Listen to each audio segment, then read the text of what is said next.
لا حول ولا قوة إلا بالله العلي العظيم.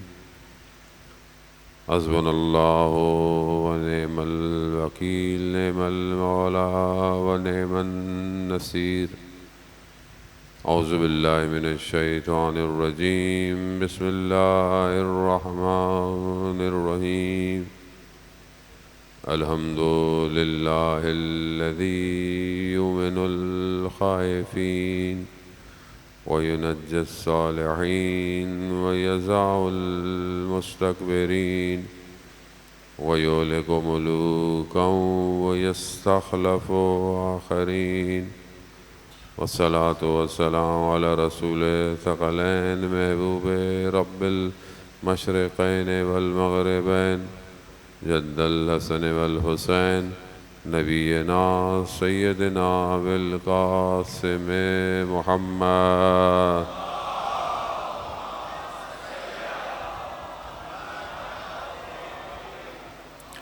وعلى آله الطيبين الطاهرين المعصومين، لا سيما بقية الله في الأرضين، روحي وأرواحنا لتراب مقدم الفداء، ولعنة الله على أعدائهم أجمعين.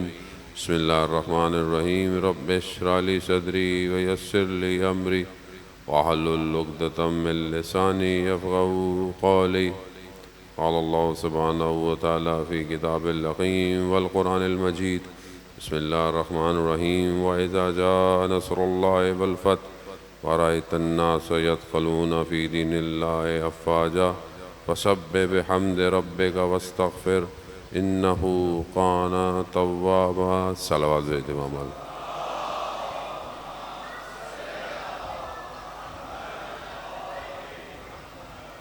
عزیزان محترم، ماہ محرم الحرام کی دوسری اور شب تیسری ہے، دن دوسرا گزر گیا. آج کا دن امام کا کارواں کربلا پہنچا ہے. کربلا کی ابتدا انبیاؤں کی وراثت ہے. نبیوں نے جو کام کیا سید الشہداء نے اسے پایا تکمیل پہ پہنچایا ہے. کربلا میں صرف ایک شخص اپنے گھر والوں کے ساتھ نہیں آیا، بلکہ تمام انبیاؤں کی محنت کو کربلا لے کر آیا ہے. آنے والا صرف ظاہری یا ایک ملک کی یا ایک حدود کی حکومت کے خلاف نہیں، بلکہ ایک پورے سسٹم کے خلاف، کہ جو تمام انبیاؤں کے خلاف سسٹم تھا اس کے مقابلے میں آیا ہے. ظاہر ہے جو یہاں آیا وہ نوح کا بھی وارث ہے، عیسیٰ کا بھی وارث ہے، موسیٰ کا بھی وارث ہے. تو اس کے مقابلے میں بھی آپ سمجھیں کہ کون ہوگا، کیونکہ دشمن کو پہچاننا بہت ضروری ہے. دشمن کو بغیر پہچانے آپ دشمن کا مقابلہ نہیں کر سکتے. دشمن کو اگر آپ ہلکا لیں گے تو دشمن آپ کو ضرب لگائے گا، اور دشمن وہاں سے انسان کو نقصان پہنچاتا ہے کہ جہاں انسان سمجھتا بھی نہیں ہے. تو وہاں مت سمجھیں کہ مطلب ایک ایسے ہی کوئی شخص بیٹھ گیا اور مطلب وہ فاسق تھا یا فاجر تھا. نہیں، ظاہر ہے جب ادھر انبیاؤں کا وارث ہے تو ادھر بھی فرعون، نمرود، شداد، سب کا وارث آ کر منبر پہ بیٹھا ہوا ہے. اور اس کے پیچھے ظاہر ہے وہ پوری سازش ہے کہ جس کے لیے ابلیس نے پورا سسٹم بنایا. ابلیس کو ظاہر ہے پروردگار نے اپنی بارگاہ سے نکال دیا. ابلیس علم رکھتا تھا، ابلیس نے چیزیں دیکھی ہوئی تھیں، ملائکہ سے گفتگو کرتا تھا، سب کچھ اس کے سامنے واضح تھا. وہ بھی جانتا تھا کہ انسان کو کہاں کہاں سے ورغلایا جا سکتا ہے. اس نے پوری کوشش کی اللہ کے نظام کے مقابلے میں آنے کی، اور وہ آیا. جہاں جہاں اسے موقع ملا وہ آیا، اور اس نے پوری ضربت. مگر وہ دوسری طرف شیطان تھا، ابلیس تھا، اسے اپنا کام انجام دینا تھا. مگر وہ یہ بھول جاتا تھا کہ میں کس کے مقابلے میں آ رہا ہوں. وہ نظام الہی ہے. اگر میں حضرت یوسف کے بھائیوں کے ذریعے سے اسے کنویں میں پھینکوا سکتا ہوں تو خدا اس کنویں سے نکال کر مصر کا جو ہے وہ بادشاہ بھی بنا سکتا ہے. میں اگر جو ہے وہ حضرت ابراہیم کے لیے آگ جلا سکتا ہوں اور نمرود کے ذریعے سے آگ میں ان کو اس کی طرف پھینک سکتا ہوں، تو وہ خدا اس آگ کو سلامتی والی اور ٹھنڈی بھی بنا سکتا ہے۔ اب یہ اس کی اپنی کیلکولیشن میں مسٹیک، وہ اپنی پوری کوشش کرتا رہا اور اس نے اپنی پوری کوشش کی ہے عزیزان محترم۔ آج بھی اگر حق کا معرکہ، آج بھی اگر حسینیت کا پرچم جہاں پر ہے، تو آپ یہ مت سمجھیں کہ سامنے کوئی چھوٹا دشمن ہے، نا، یہ وہی دشمن ہے کہ جو صدیوں سے انتظار کر رہا ہے کہ کسی طریقے سے حق کی بات کو دبایا جائے۔ یہاں پر مسئلہ کسی ایک ملک کا نہیں ہے، کسی ملک کے کسی ایک چیز کا نہیں ہے کہ آپ بولیں، یہاں پر حق اور باطل کا معرکہ ہے۔ پوری دنیا ایک طرف ہے، حسینیت کا پرچم ایک طرف ہے۔ آپ کے سامنے اس زمانے میں بھی تو مسلمان تھے نا، مسلمان تھے۔ اگر آپ سید الشہداء کے زمانے میں دیکھیں تو مسلمانوں کی حکومت کتنی بڑی تھی، بہت بڑی حکومت تھی مسلمانوں۔ تو کیا مسلمانوں کے الگ الگ گورنر نہیں تھے؟ الگ الگ لوگ، الگ الگ اسٹیٹ کے اندر لوگ حاکم تھے نا، سارے تھے، لیکن ان کو کیا ہو گیا تھا؟ وہ کیوں خاموش تھے؟ آج آپ کے سامنے انسان سوچتا ہے نا کہ کیسے ہو گیا، رسول کے نواسے تھے، لوگوں کو پتہ نہیں تھا، لوگوں کو حق نہیں، لوگ پتہ تھا لوگوں کو، لیکن کیوں بک گئے، کیوں جھک گئے؟ مگر کیا تھا یزید کے پاس؟ کون سی چیز تھی یزید کے پاس؟ وہ تو خود اس کو ہوش نہیں ہوتا تھا، مگر کیا سسٹم تھا؟ وہ اصل سسٹم ابلیس کا تھا، اصل اس نے اپنا سسٹم بنایا۔ اس نے پوری کوشش کی کہ کسی طریقے سے رسول کو روکے۔ جب وہ رسول خدا کو روک نہیں پایا تو اس نے، دشمن کا آخری حربہ ہوتا ہے کہ ٹیررسٹ مار دو۔ جب وہ پہلے پوری سازش کر لیتا ہے، پوری پلاننگ کر لیتا ہے، روک، پروپیگنڈے سے روک لے ہر کام، جب وہ دیکھتا ہے کہ اب روک نہیں رہا، اب مار لو بس۔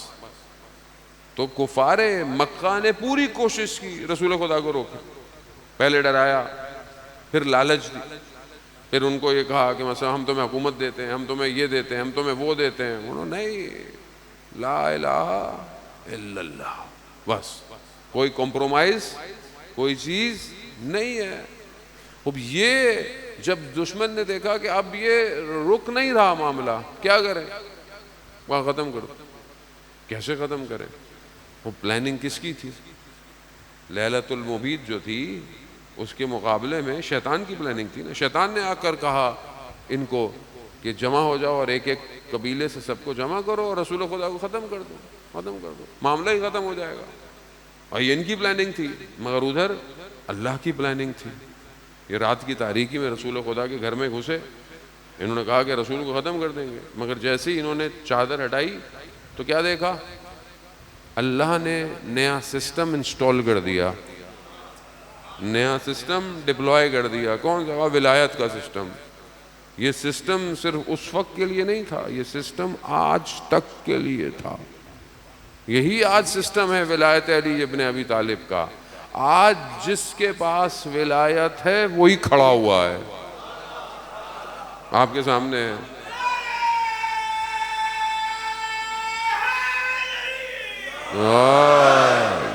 آپ کے سامنے 57 اسلامی ملک ہیں، ولایت کتنوں کے پاس؟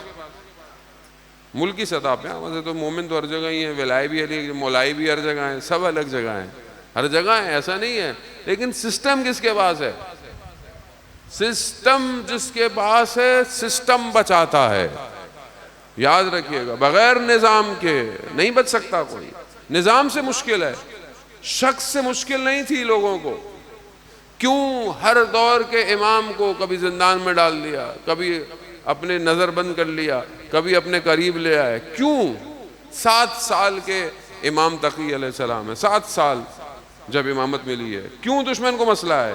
دشمن جانتا ہے یہ ایک شخص نہیں ہے، یہ سسٹم ہے پورا، یہ نظام ہے پورا، یہ ایک شخص کائنات کو پلٹ سکتا ہے۔ ہمیشہ آپ کے سامنے ایک ایک کر کر سید الشہداء، اتنے سارے مسلمان تھے۔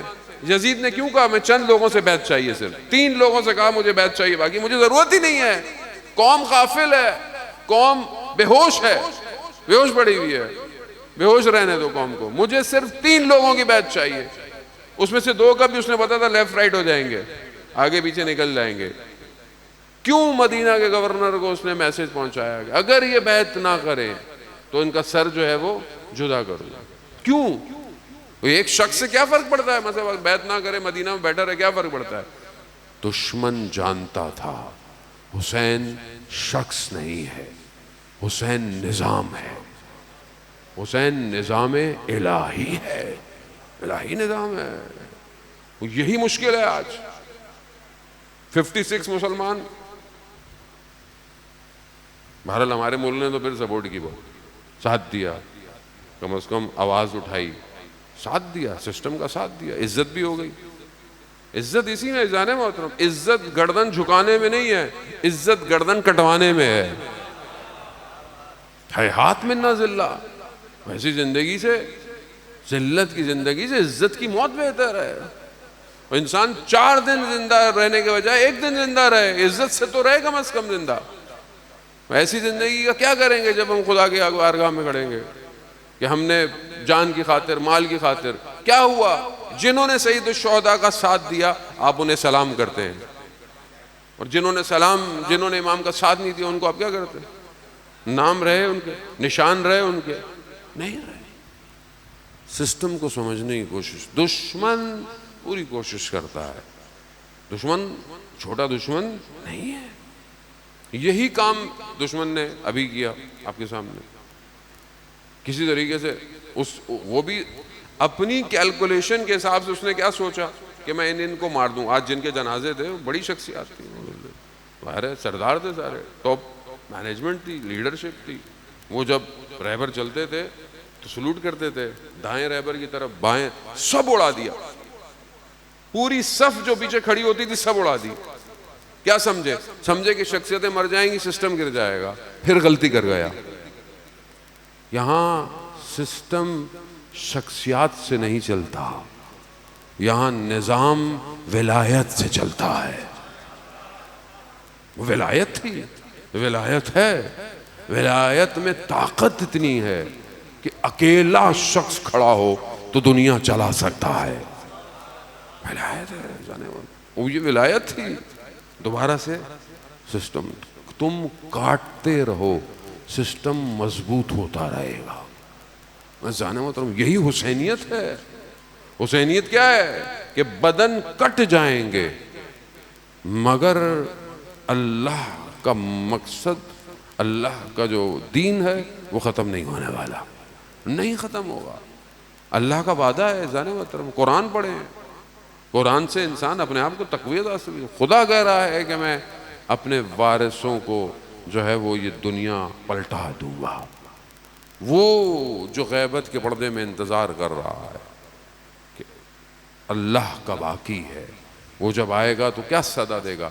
انا بقیت اللہ، میں اللہ کا باقی ہوں. تو ہم اذان محترم، ہم کہاں پر اپنے آپ کو دیکھتے ہیں؟ ہم اپنے آپ کو سسٹم میں کہاں دیکھتے ہیں؟ یہ بہت ضروری ہے اذان محترم. یہ مجلسیں صرف شعار نہیں ہے، صرف جذبات نہیں ہے. یہ مجلس انسان کو بصیرت دیتی ہے، انسان کو ادراک دیتی ہے، اس کی عقل کو رشد کرتی ہے. اگر آج معاشرے کے اندر عقل اپ ہو رہی ہے تو ہی ہم چیزوں کو انڈرسٹینڈ کر سکتے ہیں. وہ جو رکاوٹیں ہیں، وہ جو پرابلم ہیں، اگر ہم اس کو دور کر دیں تو ہم خدا تک پہنچ سکتے ہیں. سید الشہداء کا مقصد اللہ تک پہنچنا، انسانیت کو خدا تک پہنچانا، دین کو خدا تک، قیامت تک کے لیے دین کی انشورنس کر دی امام حسین نے. دین کو کچھ نہیں ہونے والا، خود خدا دین کی حفاظت کرنے والا ہے. مجھے اپنی فکر کرنی ہے، میں قائم رہوں گا دین پہ یا نہیں رہوں گا. سوال یہ ہے. سید الشہداء کا کارواں آیا، خط لکھے، لوگوں کو دعوت دی. امام حسین کا کارواں اپنی اوج کے ساتھ، اپنی شان و شوکت کے ساتھ آیا. امام حسین کا کاروان کوانٹٹی پر نہیں تھا، کوالٹی پر تھا. تھوڑے سے تھے مگر آج باقی ہیں سارے. ہم اپنی زندگی میں کیا کریں؟ پوری دنیا بھی جمع ہو جائے، پوری دنیا جمع ہو جائے، ارادہ الہی کے سامنے نہیں آ سکتی. اللہ کا وعدہ ہے. آپ کو اور مجھے اللہ کے وعدے پہ یقین کرنا چاہیے. اگر ہم اللہ کے وعدے کی طرف بڑھ رہے ہیں تو ٹھیک ہے، اگر ہم اپنی ذات کے لیے بڑھ رہے ہیں، اپنے نفس کے لیے، اپنی خواہشات کے لیے، اپنی دنیا کے لیے، تو ہم کچھ نہیں کر سکتے۔ وقت آ گیا ہے، جانے مطلب وقت قریب ہے۔ انہم یرونہ بعیدا ونراہ قریبا، دعا عہد کے جملے ہیں کہ وہ آپ کے ظہور کو، وہ آپ کو دور دیکھتے ہیں مگر میں آپ کو قریب دیکھ رہا ہوں۔ انہم یرونہ بعیدا، وہ آپ کو دور دیکھتے ہیں، ونراہ قریب، میں آپ کو قریب دیکھ رہا ہوں۔ میں آپ کو قریب، اپنے آپ کو اپنے امام کے قریب کرنا ہے عزیزان محترم۔ اس کے لیے ان رکاوٹوں کو دور کرنا ہے کہ جو مجھے امام کے قریب نہیں ہونے دینی ہے۔ کل میں نے آپ کی خدمت میں عرض کیا کہ عشق کے بغیر انسان یہ سفر طے نہیں کر سکتا۔ محبت ضروری ہے، انسان اس عشق میں اپنے آپ کو جلائے گا تو ہی آگے کی طرف بڑھے گا۔ اب یہ کیوں انسان کو خدا کی طرف بڑھنا ہے؟ کیا ضرورت ہے انسان کو؟ خدا تو قرآن میں کہتا ہے میں شرک سے بھی زیادہ تمہارے قریب ہوں، لیکن خدا تو قریب ہے، میں خدا کے قریب ہوں کہ نہیں ہوں؟ کیا میں خدا کے وجود کو احساس کرتا ہوں؟ نہیں کرتا۔ اگر انسان خدا کے وجود کا احساس کرے، آیت اللہ عظمہ بہجت فرماتے تھے کہ اگر تمہیں خدا کے وجود کا احساس ہو جائے تو تم کبھی بھی گناہ نہیں کرو گے۔ میں ایک دوسرے کے وجود کا احساس کرتا ہوں، غلط بات نہیں کرتا، کوئی دیکھ لے گا، کوئی میرے عمل کو کیا بولے گا، ایک دوسرے کا میں احساس کرتا ہوں، کیمرے کا احساس کرتا ہوں، کیمرہ مجھے دیکھ رہا ہے، گاڑی میں رات کو غلط نہیں چلاؤں گا، سگنل پر رکنا چاہیے، پولیس کھڑی ہوئی ہے تو اب انسان سیدھا ہو کے چلا جاتا ہے، پولیس نہیں کھڑی ہوئی ہے چلو بھائی نکل جاؤ۔ ایسے ہی ہے زندگی میں۔ مگر الم یعلم بان اللہ یرا، مگر کیا تم نہیں جانتے کہ خدا تمہیں دیکھ رہا ہے؟ کیوں یہ میرے اندر آتا نہیں ہے؟ اس کی سب سے بڑی وجہ ہے جان محترم، عمل میرا ضعیف ہے۔ اپنے آپ کو خدا کی طرف بڑھائیں۔ سید الشہداء کا یہی مقصد ہے، ولایت کا مقصد یہی ہے، نظام الہی کا مقصد یہ ہے کہ اس نظام میں رہنے والے لوگ خدا کے قریب ہوں۔ کوئی بھی نبی آیا اور اس نے یہ نہیں کہا کہ میری طرف آؤ، نہیں، لا الہ الا اللہ، خدا کی عبادت کرو، خدا کو سجدہ کرو، خدا کی طرف بڑھو۔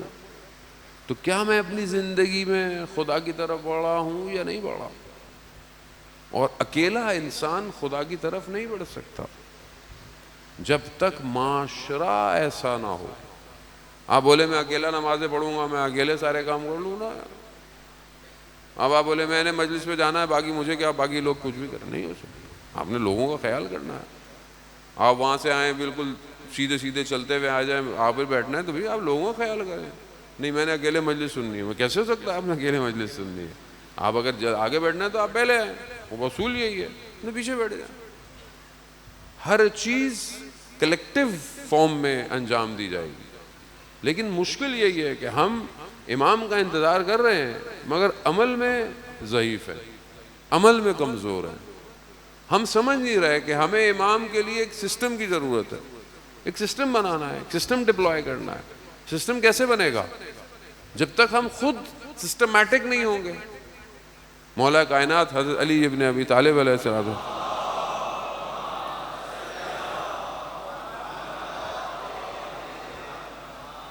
امام ارشاد فرماتے ہیں کہ اپنے امور کو منظم کرو، یعنی اپنے آپ کو سسٹمیٹک کرو، اپنے چیزوں کو ایک سسٹم کے ذریعے کرو۔ ایسے تو نہیں مطلب اٹھنا کبھی اٹھ جاؤ، کھانا کیا ہے کبھی بھی کھا لے، پڑھنا کیا ہے کبھی پڑھ لے، ایسے تھوڑی ہوگا۔ ایسا شخص امام کی کسی کام کا نہیں ہے، سسٹم ہونا چاہیے۔ اب یہ سسٹم کون بنائے گا؟ کوئی باہر سے آئے گا؟ نہیں۔ اب آپ دیکھ لیں ہمارے اپنے حالات دیکھیں، مثلا آپ یہ اپنا ایریا دیکھیں، آپ کتنے لوگ اچھے خاصے لوگ رہتے ہیں، ابھی تک ہم بہت عرصے سے سسٹم ڈیولپ نہیں کر پائے۔ میں ہمیشہ آگے بیان کرتا ہوں تو آپ کوئی باہر سے تو آگے نہیں کرے گا۔ پچھلی دفعہ میں نے آپ کی خدمت میں عرض کیا تھا لیکن آپ لوگوں نے سنا ہی نہیں، کچھ لوگ پتہ نہیں کیا کیا باتیں کر رہے ہیں۔ کہ آپ کو پتہ ہے کہ آنے والے سال میں کئی سال تک محرم گرمیوں میں آئے گا۔ میں نے گزارش بھی کی تھی مثلا آپ درخت لگا لیں، کچھ سالوں میں تو درخت نکل ہی آئیں گے، سائڈوں میں درخت۔ وہ ایک صاحب کہنے لگے مولانا صاحب ہم علم نکالیں گے تو درخت سے ٹکرایا جائے گا۔ سسٹم. پانی آپ کا بڑا ہوا ہے, دھسا ہوئے ہیں آپ, مٹی باہر آپ بیچیں, سسٹم نہیں ہے نا. حکومت بنائے گی تو حکومت, یا تو آپ اتنی طاقت میں ہو کہ حکومت کو مجبور کریں آپ, لیکن کیونکہ ہمارے اندر اتحاد ہی نہیں ہے, ہماری اپنی اندر تنظیمیں اتنی ہیں, گروہ اتنے ہیں, ہر آدمی چودھری ہے, ہر آدمی لیڈر ہے, سسٹم نہیں ہے. سسٹم پہ اعتماد کرنا پڑتا ہے کسی پہ آپ پہ. جب آپ کلیکٹیو کام کر رہے ہیں تو آپ کو کسی نہ کسی کو بہرحال سپرد کرنا پڑتا ہے چیزیں. خوب یا تو اہلیت پیدا کریں کہ بولیں بھائی اس شخص کے اندر یہ کوالٹی ہے. اتنے بچے جو یہاں پڑھ رہے ہیں رہتے ہیں, کتنوں نے بہرحال انجینئرنگ پڑھی ہوگی, آرکیٹیکٹر پڑھا ہوا ہوگا, سول انجینئر بھی ہوں گے, بہت سارے ہوں گے.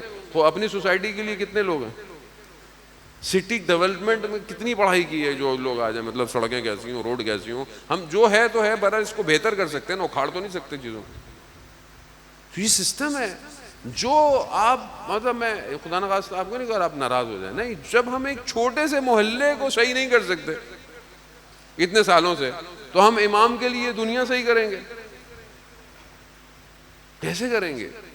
پلاننگ کون کرے گا؟ ہر آدمی اپنے کندھے سے ذمہ داری ہٹا رہا ہے, میرا کام نہیں ہے, اس کا کام, اس کا کام, میرا کام نہیں ہے. کون کرے گا جانے محترم؟ صرف ہاتھیں آسمان میں اڑا کر الجل الج کہنے سے امام کدھر آئیں گے؟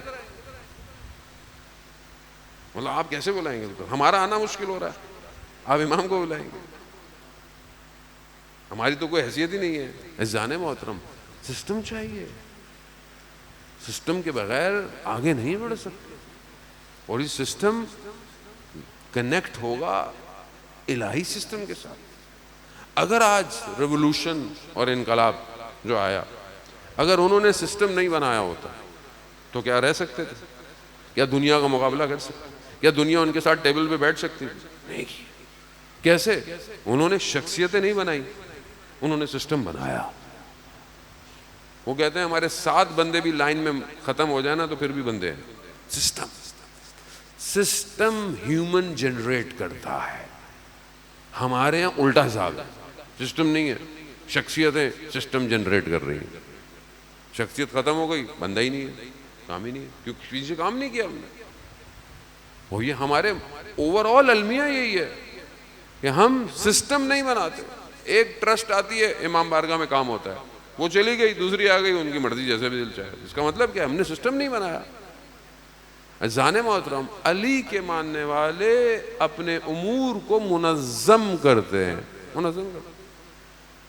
اور اس کو اپنے اوپر سے شروع کریں, اپنی گھر کے اوپر, اپنی ذات کے اوپر, اپنی چیزوں کے اوپر. مثلا آپ کی پرسنل لائف کیسی ہے, آپ کا کمرہ کیسا ہے, سسٹمیٹک ہے, آپ اپنی چیزوں کو منظم رکھتے ہیں, کتابیں اپنی جگہ پر, چیزیں اپنی جگہ پر. تو انسان کی شخصیت وہیں سے نظر آتی ہے کہ انسان اٹھتا کیسے ہے, سوتا کیسے ہے, چلتا کیسے ہے, بات کیسے کرتا ہے. کیوں مولا متقیان امام ہیومن کے انٹرنل انفراسٹرکچر کا انجینئر ہے. امام کو ہم نے سمجھا ہی نہیں ہے. امام کیا فرماتے ہیں کہ انسان اپنی زبان کے پیچھے پوشیدہ ہے. قال امیر المومنین ہے نا یہ. کیوں؟ کیونکہ جو یہ کہے گا وہی ہے, یہ جو اس کی زبان ہے. تھوڑی دیر مسجد میں تو آپ سلام کر لیتے ہیں, التماس دعا بول دیتے ہیں, جزاک اللہ جو عربی آتی ہے آپ بول دیتے ہیں. باہر نکل کر غصے کی حالت میں دوستوں کے ساتھ, گھر والوں کے ساتھ, فیملی کے ساتھ کیسے بات کرتے ہیں آپ؟ جو ہے, اور خاص طور پہ غصے کے اندر جو چھپا ہوا ہے وہ باہر آ جاتا ہے. تو کیا میں اس کو نظم دے رہا ہوں, منظم کر رہا ہوں؟ عبادت منظم ہے, مستحبات منظم ہے, پڑھائی منظم ہے. سسٹم اذان محترم, آدمی کیسے اپنے آپ کو امام زمانہ کی خدمت میں پیش کرے کہ جس کا ظاہر ہی صحیح نہیں ہو وہ امام کے پاس جائے گا. استاد دانے میں بہت مشہور واقعہ انہوں نے پڑھا, وہ بیان کر رہے تھے کہ امام جو ہیں وہ ایک گھر میں بیل بجی تو دیکھا کہ وہ اسکرین پہ, تو شخص جوان نے پوچھا کون ہے؟ کہا امام مہدی ہوں. اس نے دیکھا, اس نے کہا کہ میں آنا چاہتا ہوں. کہا مولا مجھے تھوڑی دیر دے دے, 3 منٹ دے دے. کچھ دیر گھر کو صحیح کرتے کرتے کرتے میں جب باہر جا کے دیکھا تو دیکھا امام گلی کے کونے پر ہیں اور خدا کی بارگاہ میں کہہ رہے ہیں پروردگار گواہ رہنا میں نے سب کا دروازہ کھٹکھٹایا مگر کوئی میرے لیے تیار نہیں ہے، تیار نہیں۔ آپ کیا سمجھتے ہیں کہ آپ کی چاہت سے ظہور ہوگا؟ نہیں، چاہت سے ظہور نہیں ہوگا۔ جس کو ظہور میں داخل ہونا ہے نا وہ ظہور کا انتظار نہیں کر رہا، وہ خود ظہور تک جا رہا ہے، خود کوشش کر رہا، رک ہی نہیں رہا، وہ رک نہیں رہا۔ اور جس کی نگاہ، جس کے اوپر امام کی نگاہ کرم ہو گئی وہ اتنی تیزی سے آگے جا رہا ہے کہ اس کو کوئی روک نہیں سکتا۔ یہ جو سسٹم ہے ولایت کا سسٹم، آپ کیا سمجھ رہے ہیں کہ بغیر امام کی عنایت ہی چل رہا ہے؟ پوری دنیا روکنے پہ لگی ہوئی ہے، پوری دنیا طاقت پہ لگی ہوئی ہے، پھر وہ کوشش کر رہے ہیں جو بھی کر لیں وہ اللہ کا نظام، اللہ کا نظام ہے۔ مگر کربلا میں انہوں نے پوری کوشش نہیں کی، پوری کوشش کی، ہزاروں کا لشکر، تھوڑے سے لوگ، سب ختم ہو گئے، ایک امام حسین، ایک امام حسین۔ کیا سمجھے کہ ہم ختم کر دیں گے کربلا میں داستان ختم ہو جائے گی؟ نہیں، اللہ کا نظام ہے۔ یہ خون ایسا خون ہوگا کہ قیامت تک کی رگوں میں دوڑتا رہے گا۔ بیگ یا حسین، بیگ یا حسین، بیگ یا حسین، صلی محمد۔ اذان محترم، خوب یہ سسٹم خوب یہ آسان نہیں ہے۔ امام حسین خوب نظام الہی ہے، اللہ کا نمائندہ ہے۔ ہم کربلا میں انبیاؤں کی وراثت کو لے کے آیا۔ وہ دوسری طرف وہ یزید ہے، یزیدیت ہے، یزید ہے۔ اس یزید کو برا بولنا آسان ہے، اس یزید پر جو 61 ہجری کا یزید تھا اس کے اوپر لعنت بھیجنا آسان ہے۔ کیوں؟ کیونکہ آپ 61 ہجری میں نہیں ہیں۔ جو لوگ اس ٹائم پہ تھے وہ نہیں کر پائے، اس ٹائم پر ہر کوئی نہیں کھڑا ہو پایا۔ کمال یہ ہے کہ آج کے یزید کو برا والا بولے، لیکن اس سے پہلے یزید کو پہچانے تو صحیح، یزید کون ہے، یزیدیت کا سسٹم کیا ہے، وہ واضح ہے۔ حق کہاں ہے، حق کو ڈھونڈے۔ ضروری نہیں ہے کہ ہر بات لقمے کی طرح جو ہے وہ انسان کے دہان میں اتاری جائے، کچھ سمجھنے کی ضرورت ہے۔ خود اپنی عقلوں کو دیکھیں، جب آپ اپنے کھانے پینے کا اتنا خیال رکھتے ہیں تو آپ کو پتہ نہ چاہیے حق کہاں ہے، حق کدھر ہے۔ جب حق آپ کو نظر آ جائے تو اس کے مقابلے میں اب جو بھی ہے وہ باطل ہے، اب جو بھی ہے باطل ہے۔ تو اب آپ اور ہمیں، میں خود بہرحال آپ کے ساتھ ہی، کیا ہم حق کے لیے آگے بڑھنے کو تیار ہیں یا ہم باطل سے خوف کھائے ہوئے ہیں؟ کربلا بار بار ریپیٹ اس لیے کی جاتی ہے، اصحاب کا ذکر اس لیے کیا جاتا ہے، دشمن شناسی مہم اس لیے ہے کربلا کی، تاکہ آج کے دشمن کو پہچانا جائے۔ آج کا دشمن کون ہے؟ آج کیا کر رہا ہے؟ یزیدیت کیا کر رہی ہے؟ اسرائیل کیا کر رہا ہے؟ فلسطین غزہ میں گھر تباہ ہو گئے، بچے مار دیے، ظلم و ستم ہو گیا، پانی بند، کھانا بند، ہر چیز بند ہے۔ دنیا کیا کر رہی ہے؟ افہام ہوتا ہے، امریکہ مردہ آباد، امریکہ مردہ آباد، اسرائیل مردہ آباد، اسرائیل مردہ آباد۔ اللہ صلی محمد۔ وزان محترم، خوب یہ کیا وجہ ہے کہ ہم باطل کے مقابلے میں نہیں کھڑے ہو رہے؟ خوب ضعف ہے، کمزوری ہے، میرے اندر کمزوری ہے، میں دنیا میں دھسا ہوا۔ میں کیوں لوگ امام حسین کا ساتھ نہیں دے پائے؟ مگر امام حسین کو جانتے نہیں تھے کیا؟ جانتے تھے۔ کیوں کوفہ والے اٹھ نہیں پائے جبکہ خط بھی لکھے تھے؟ کیوں بک گئے؟ کیوں ابن زیاد نے سونے کے بدلے میں تلواروں کو خرید لیا؟ کیوں خرید لیا؟ کیوں خواتین نے اپنے مردوں سے تلواریں چھین لی اور ان کو گھروں میں بٹھا دیا؟ کیا تھا؟ ضعف، کمزوری۔ کس چیز کی؟ دنیا پرستی، جان کا خوف۔ مال کا خوف. جب تک یہ خوف ہے کچھ نہیں ہو سکتا, کچھ نہیں ہو سکتا, کاروان میں شامل نہیں ہو سکتا. آسان تھوڑی ہے. وہ ایک عالم دین ذاکر تھا یا خطیب تھا, وہ کمپیریزن کرتا, اس نے کچھ ایسا کمپیریزن کیا امام حسین کے صاحب کے بارے میں, کچھ کہہ دیا, مطلب ہم بھی ہوتے تو. وہ زیارت کا جملہ وہ الگ ہے کہ یا لیتنی کنت, کاش ہم ہوتے تو ہم آپ کی طرح کامیاب ہو سکتے. اس نے ایسا نہیں کہا, اس نے بولا ہم بھی ہوتے تو ہم بھی. خواب میں مشہور ہوا کہ آپ نے سنا ہوا ہے, امام حسین آ گئے, روز اپنے آپ کو دیکھ رہا ہے عاشورہ کے میدان میں کھڑا ہوا ہے, امام نماز پڑھ رہے ہیں, سامنے کھڑا ہوا ہے, تیر آ رہے ہیں, ایک تیر آیا ہٹ گیا, دوسرا تیر آیا ہٹ گیا, جب تک امام کی نماز ختم ہوئی تیر امام کے وجود میں پیوست. شرمندہ ہو گیا. امام نے کہا آئندہ کبھی یہ نہیں بولنا کہ میرے اصحاب جیسا کوئی نہیں ہو سکتا, نہیں ہو سکتا. کہنا آسان ہے, جب تک عشق نہ ہو لقاء اللہ, خدا سے ملاقات کا, جب تک انسان اپنے وجود کو فنا نہیں کر سکتا, نہیں کر سکتا. جب تک انسان دنیا سے جڑا ہوا ہے خوب رکاوٹ. کسی کو بچے کی محبت, کسی کو نام کی, کسی کو شہرت کی, کسی کو دولت کی, کچھ یہ ٹیسٹ ہے. دنیا آپ کے سامنے ٹیسٹ دے رہی ہے. جس قوم نے ٹیسٹ کامیاب کر لیا اس کا پرچم بلند ہو گیا. جو قوم اپنے ان ٹیسٹ کو کامیاب نہیں کر پائی وہ فیل ہو جائے گی. ساری زندگی امام حسین کی مجلس پہ روتے رہے, اور جب امام حسین کا فرزند آئے اور ہم خدا نہ خواستہ اللہ نہ کرے کہ ہم اٹھ نہ پائیں تو کیا کریں گے, کیسے ساتھ دیں گے؟ تو اپنے اندر اس چیزوں کو روٹیٹ کریں, سسٹم ڈیزائن کریں, اور یہ انفرادیت سے سٹارٹ ہوگا, پھر اجتماع میں جائے. باہر میں اچھا کام کروں مگر میری تنہائی اچھی نہیں ہے, میری عبادت اچھی نہیں ہے, ایسا نہیں. عشق کی پہلی کتاب رسالہ ہے, کون سا؟ احکام کا.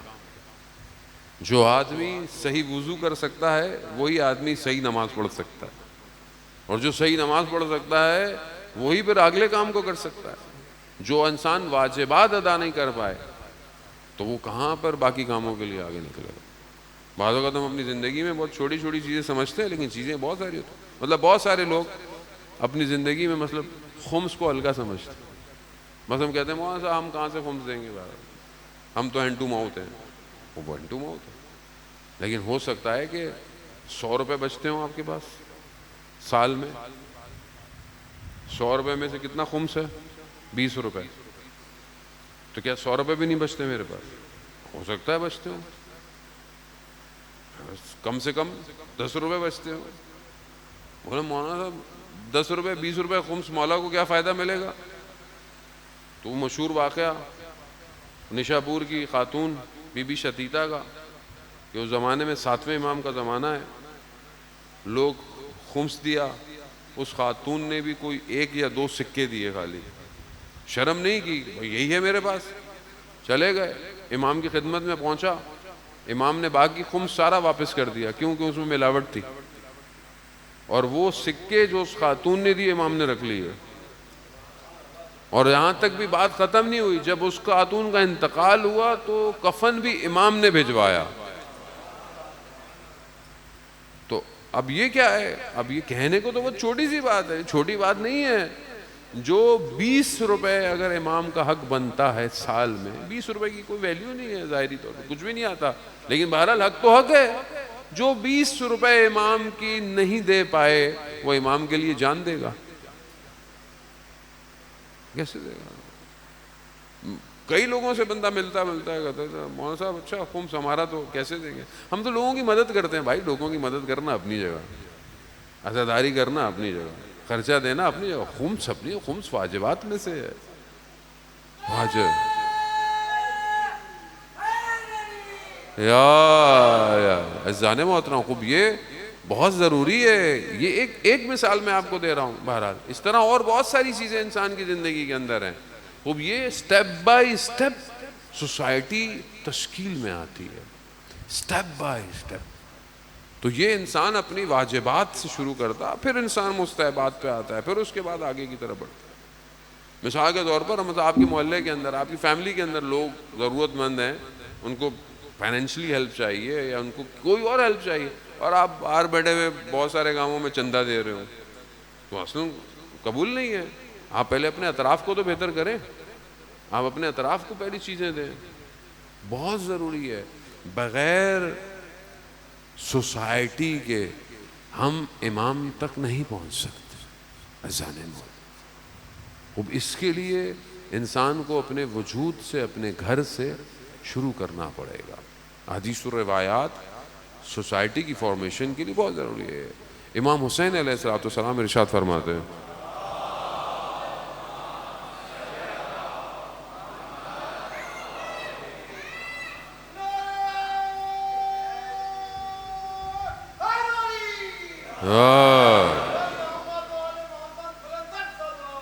اللہ صلی علی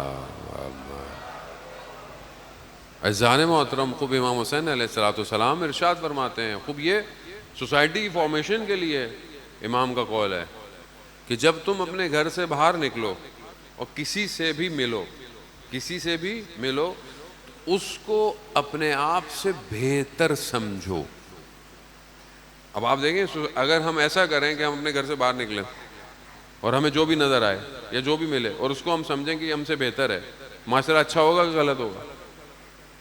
مگر یہاں میں اپنے آپ ہی کو سب سے اچھا سمجھتا ہوں، باقی تو سب برے ہیں، باقی سب میں۔ آپ ایک دوسرے کے سامنے آپ بیٹھے یا 2-3 لوگ بیٹھے ہوں، کسی کی تعریف ہو رہی ہو، انسان برداشت کرے گا؟ بولو بھائی میں نظر نہیں آ رہا ہے، کسی اور کی تعریفیں کر رہے ہیں، کیوں ایسا ہے؟ کیونکہ میں اپنی ذات میں دسا ہوا ہوں۔ امام کیا کہہ رہے ہیں؟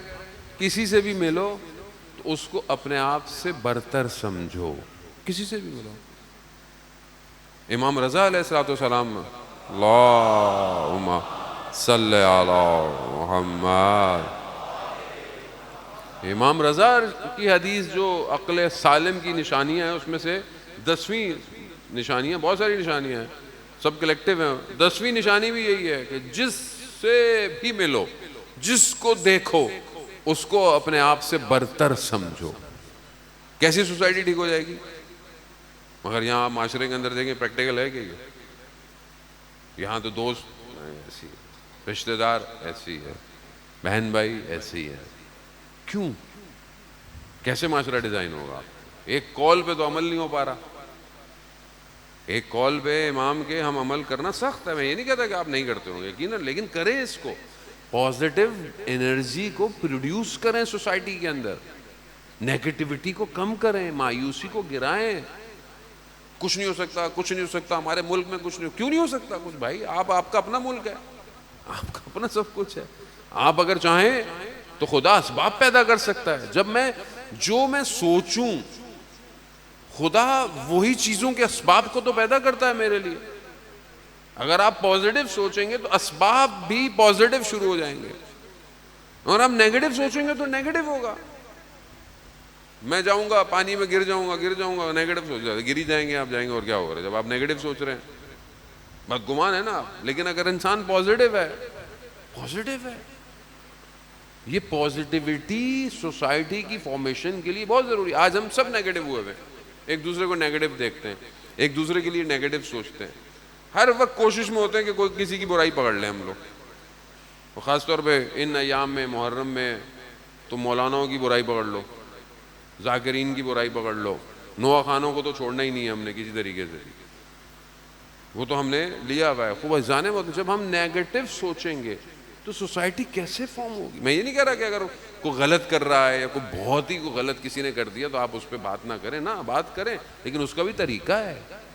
سوشل میڈیا پلیٹ فارم نہیں ہے کہ آپ اپنے دین کو اچھالیں، اس طرح اپنی باتوں کو اچھالیں، یہ طریقہ غلط ہے، اس کا اپنا طریقہ ہے۔ صاحبانے لوگ ہیں، نظر ہیں، وہ بات کر سکتے ہیں، لیکن نیگیٹیوٹی کیوں ہے ہر چیز کے اندر؟ یہ نیگیٹیوٹی ہے جو آج سوسائٹی کو اس حالت پہ لے آئی ہے۔ اگر آپ پازیٹیو سوچیں گے، پازیٹیو ہوگا، آپ کوشش کریں گے، آپ کے ذہن میں آئیڈیا آئے گا۔ خدا بھی تو اسی کی مدد کرتا ہے نا جو ایک قدم آگے بڑھاتا ہے، حدیث قدسی ہے، کہ تم اگر میری طرف 1 قدم بڑھاؤ تو میں تمہاری طرف 10 قدم بڑھاؤں گا. تم بڑھاؤ تو صحیح. ہم بڑھا ہی نہیں رہے قدم خدا کی طرف, خدا کے معاشرے کی طرف. ظہور کیا ہے؟ ظہور کے لیے آگے بڑھنا کیا ہے؟ خدا کی طرف بڑھنا ہے. کیونکہ جتنی جلدی ظہور ہوگا اتنی جلدی خدا کی حاکمیت جو ہے, حکومت دنیا کے اندر آئے گی. جب حکومت آئے گی تو پھر قیامت آئے گی, اور پھر بہرحال آگے کی طرف جانا ہے. ابھی جو واقعات ہو رہے ہیں ہم ہل نہیں رہے, ہمیں کچھ بھی نہیں ہو رہا. امام خود انتظار کر رہے ہیں کہ ہلیں گے تو میں آؤں گا, یہ کچھ کریں تو میں آؤں گا. کہاں میں آؤں؟ میں دوسروں کو نہ کہوں کہ یہ کچھ نہیں کر رہا, میں خود کیا کر رہا ہوں. میرے 24 گھنٹے کے اندر کتنے منٹ امام زمانہ کے لیے, کتنے منٹ ہیں؟ مجھ سے کوفہ والوں کا سوال نہیں پوچھا جائے گا, مجھ سے مدینہ والوں کا سوال پوچھا نہیں جائے گا, بصرہ کا سوال پوچھا, مجھ سے میرا سوال پوچھا جائے گا. تم 2025 میں تم نے اپنے وقت کے امام کے لیے کیا کیا, کیا کیا؟ ایک شخص بہت امام کا عاشق تھا. ایک جگہ ایک امام زادے تھے, وہ زیارت پہ گیا اور اتنا رویا, اتنا گریہ کیا امام زمانہ کے لیے, بے ہوش ہو گیا. لوگ آئے, پانی ڈال رہے ہیں, ہلا رہے ہیں, کسی طریقے سے ہوش میں آ جائے. کسی نے بولا ڈاکٹر کو بلاؤ, کسی نے بولا طبیب کو بلاؤ, بولا کچھ لے کے جاؤ. تو اس کو تھوڑا سا ہوش آیا, بولا اس کو لے کے جاؤ, تھوڑا ہوش آ گیا, اس کو طبیب کے پاس لے کے جاؤ. کہہ رہا نہیں مجھے کسی کے پاس جانے کی ضرورت نہیں ہے. کہہ رہا کیوں؟ کہا طبیب کے درد کے لیے ہی تو میں رو رہا ہوں. اصل طبیب تو امام زمانہ ہے, اور میرا درمان اسی کے پاس ہے, کسی اور کے پاس نہیں ہے. خوب یہ کیفیت میری ہے یا نہیں ہے؟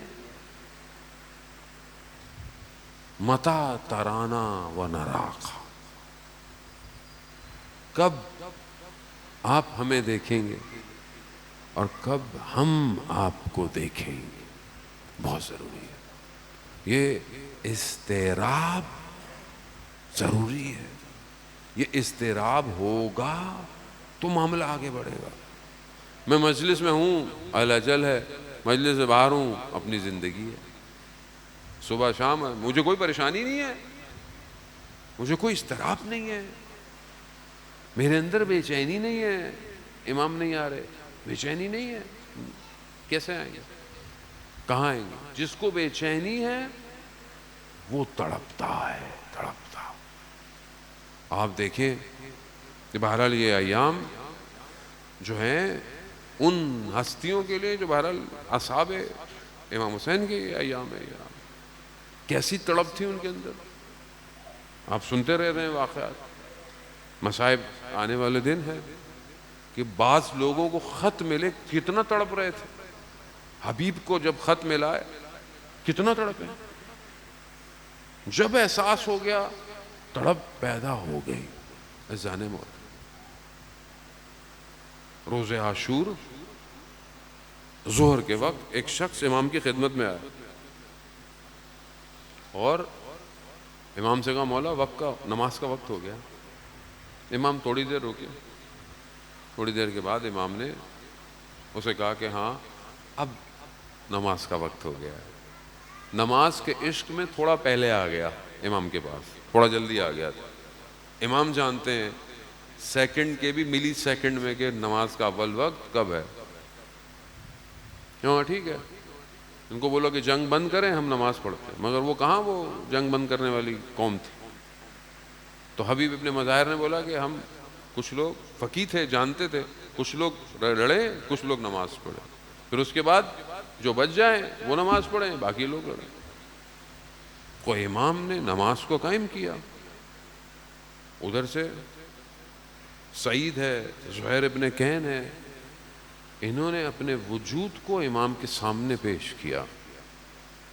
13 تیر سعید نے کھائے, 13 تیر کھائے. امام کی نماز مکمل ہوئی, سعید گر گئے. امام سعید کے پاس پہنچے, سعید سے کہا, سعید نے یہ نہیں کہا کہ میں نے بہت بڑا کام کیا, کہا مولا راضی ہیں, یعنی اتنا کچھ دینے کے بعد بھی امام سے کہہ رہے ہیں مولا راضی ہے؟ امام نے کہا ہاں ہاں سعید تم ہم سے آگے آگے جنت میں جا رہے ہو. یہ کون لوگ تھے؟ یعنی یہ جب تک امام نہیں سمجھ میں آئے گا یہ نہیں ہو سکتا کام. نہیں آپ دعا مانگا کریں جانے موت. میں خود دعا مانگتا ہوں, ہمیشہ مانگتا ہوں اپنے لیے, آپ میرے لیے مانگیں, اپنے لیے مانگیں, سب کے لیے مانگیں کہ ہمیں امام کی معرفت عطا ہو, ہمیں امام کی نوکری ملے. کیا کریں گے؟ وہ جملہ آپ کو یاد ہے نا مسلم, جناب مسلم کے بھائیوں کا شب عاشورہ کیا کہا تھا؟ امام نے کہا تھا نا مطلب چلے جاؤ, سب چلے جاؤ, اور جناب مسلم کے بھائیوں کو کہا کہ بھائی تمہارے ایک بھائی نے قربانی دے دی, بس ابھی تم لوگ چلے جاؤ. یہ صبح مجھ سے ان کو ہے. انہوں نے کیا کہا تھا؟ مولا خاک ہو ایسی زندگی پہ جس میں آپ نہیں ہیں. آپ نہیں ہیں تو میں کیسی زندگی گزار رہا ہوں امام زمانہ کے بغیر؟ کیا زندگی ہے میری بغیر امام کے؟ 70 دفعہ ان کے جملے ہیں, 70 دفعہ مولا مارا جائے, 70 دفعہ, اور 70 دفعہ ٹکڑے کیے جائیں, 70 دفعہ بدن کو جلا کے خاک کر دیا جائے. ماں ترکتوں کا یا حسین, ہم آپ کو نہیں چھوڑنے والے امام حسین. کیوں؟ کیونکہ جانتے تھے اصل حیات امام ہے. امام فنا ہو جاؤ, امام کے اندر فنا ہو جاؤ, تبھی تو زندہ رہو. یہی جذبہ کسی کے پاس نہیں ہے. اسی سے دشمن ڈرتا ہے کہ انہیں دنیا نہیں, انہیں امام کی طرف بڑھنا. کوئی بھی سیاسی ٹیکنالوجی, کوئی ایٹم بم, کسی کا مسئلہ نہیں ہے اسرائیل کو. سب باتیں ہیں. اسرائیل جانتا ہے کہ امام مہدی کا لشکر یہیں سے نکلنا ہے, یہیں سے نکلنا. وہ امام سے دشمنی ہے, اسے دجال کی تیاری کرنی ہے. وہ خود غلطی کر کر امام کے ظہور کو قریب کر رہا ہے. وہ چاہتا ہے کہ جو اللہ نے نقشہ بنایا میں اس کو تبدیل کر دوں. نہیں کر سکتا تبدیل, اللہ کا وعدہ ہے. امام سے خوف ہے. کیوں خوف ہے؟ کیوں مسلمان حکمراں ساتھ نہیں دے رہے؟ کیونکہ انہیں پتا ہے کہ امام آ جائیں گے تو ہمارا کیا ہوگا, ہماری حکومت کا کیا ہوگا, ہمارے پلاننگ کا کیا ہوگا. کیونکہ جب امام آئیں گے تو آپ کیا سمجھتے ہیں کہ دنیا کی حکومت ہوگی, نظام الہی ہوگا. ہر کسی کو اپنی ذات اور اپنے نفس, مگر خلیفہ عباسی نہیں جانتے تھے.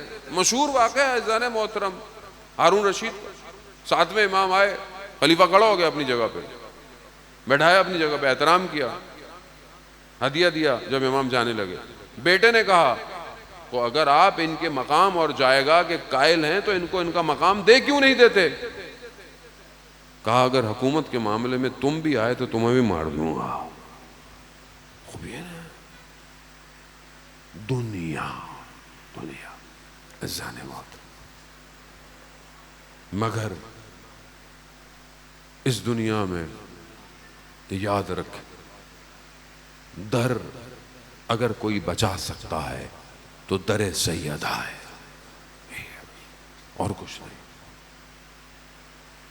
جب امام کے کارواں کو حر نے روکا کہ ادھر نہیں جائیں گے, تو امام حسین نے کیا کہا حر سے؟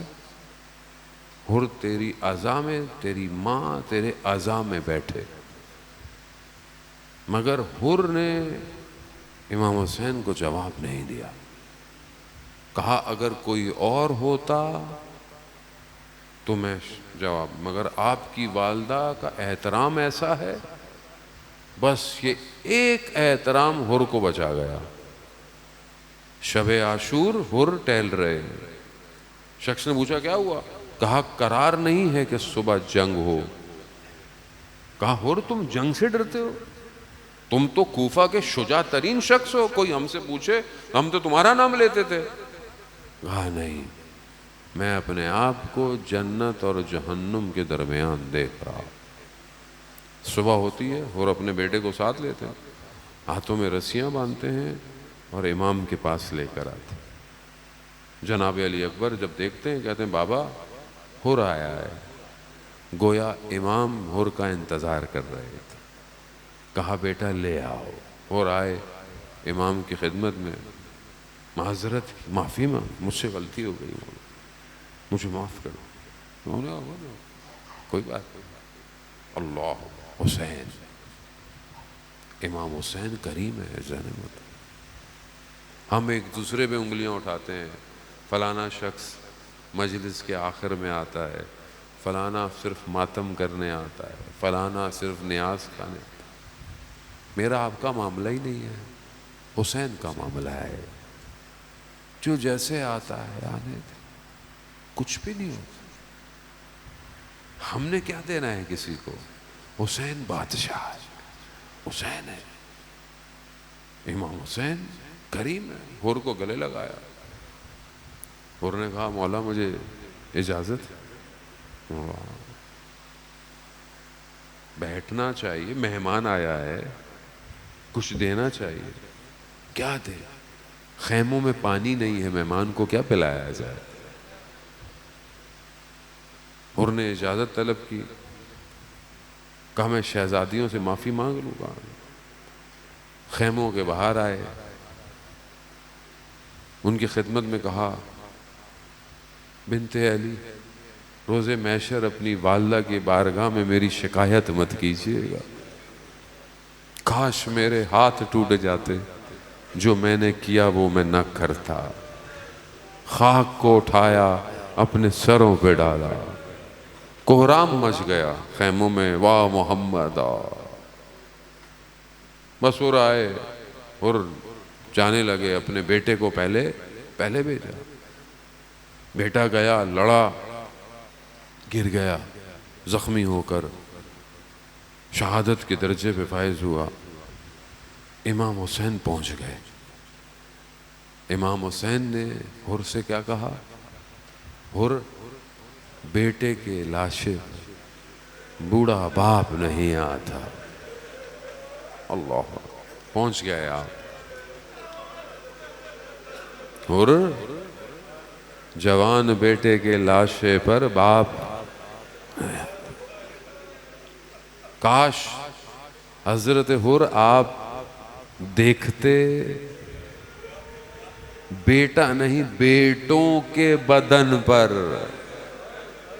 حسین کیسے پہنچا ہے، کیسے جوان بیٹے کے بدن پہ پہنچا ہے، کیسے 6 مہینے کے بیٹے کو اٹھا کے آیا۔ ایک قدم آگے بڑھتا ہے، ایک قدم پیچھے ہٹتا ہے۔ انا للہ، اللہ، آسان نہیں ہے عزیزان محترم، کہنا آسان ہے، اولاد دینا بہت مشکل ہے۔ وہ آپ آگے مصائب میں سنیں گے، امام جعفر صادق فرماتے ہیں کہ لذتوں میں بہترین لذت یہ ہے انسان کا بیٹا اس کے سامنے جوان ہو اور کامیاب ہو جائے، بہترین لذت ہے۔ اور امام فرماتے ہیں سب سے بڑا صدمہ یہ ہے کہ جوان بیٹا کامیاب ہو کر دنیا سے چلا جائے۔ سید الشہداء جانتے تھے، امام جانتے تھے، امام تھے۔ عزیزان محترم، بس آپ کی زحمتیں تمام۔ حر کی باری آئی، حر بھی گئے، لڑتے لڑتے گر گئے دشت کربلا میں۔ امام پہنچے حر کے بدن کے اوپر، حر کے سر کو اپنے زانوں پہ رکھا۔ اللہ اکبر۔ پہلے امام نے کیا کہا تھا؟ حر تیری ماں تیری عزا میں بیٹھے۔ ابھی آپ دیکھیں حر کی قسمت دیکھیں آپ۔ امام کہا حر تمہاری ماں نے تمہارا نام کتنا اچھا رکھا، حر یعنی آزاد، حر تم آزاد ہو گئے۔ اور انتظار بھی نہیں کہ قیامت میں جزا ملے گی، نہیں۔ حر نے احترام کیا تھا نا جناب سیدہ کا، آخرت کا بھی انتظار نہیں۔ امام نے اپنی والدہ کا رومال نکالا، رومال نکالا اور جناب حر کے ماتھے پر باندھ دیا۔ اللہ اکبر! حر کتنے خوش قسمت ہیں آپ، یعنی امام کے زانوں میں آپ کا سر ہے اور امام کی والدہ کا رومال آپ کے ماتھے پر بندھا ہوا ہے۔ مگر میں کہوں گا ہاں حر، کاش عصر عاشور تک زندہ رہتے۔ اب جب حسین گرے گا تو کوئی ماتھے پر رومال نہیں بلکہ ماں خود مدینہ سے نکلی ہوگی، ہائے حسین۔